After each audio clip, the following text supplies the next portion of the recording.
তো ভিডিওটা শেষ পর্যন্ত দেখুন। শর্টের মাধ্যমে বোঝাবো ঝুড়ি লাইটের রানিং কানেকশান। তো রানিং কানেকশানের জন্য প্রথম আপনারা কী করবেন, যদি মেশিনটা নেগেটিভ মেশিন হয় তো সেক্ষেত্রে মেশিনটা নেগেটিভ, ডিসিএলের রঙিনটা হচ্ছে পজিটিভ, এক্ষেত্রে কালোটা হচ্ছে পজিটিভ। সমস্ত পজিটিভকে আমরা এক কাজে করে নিয়েছি, দেখতে পাচ্ছেন লাল তারে সমস্ত কালোকে এক কাজে করে নিয়েছি। এবার মেশিনটা আমি দেখাই। মেশিনটা হচ্ছে 5 চ্যানেলের মেশিন, এই নেগেটিভ মেশিন দেখতে পাচ্ছেন। প্রথমে কী করতে হবে, ঝাল মেরে দুটো পয়েন্ট বার করে নিতে হবে এইভাবে। তারপর কী করতে হবে, তারপর এই যে 1 2 3 4 5 এইভাবে গুনে নিতে হবে।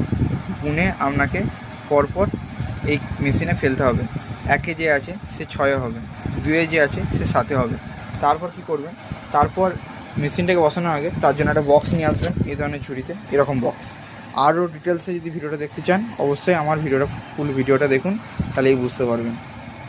চ্যানেলটি সাবস্ক্রাইব করবেন এবং ভালো লাগলে লাইক কমেন্ট শেয়ার করবেন।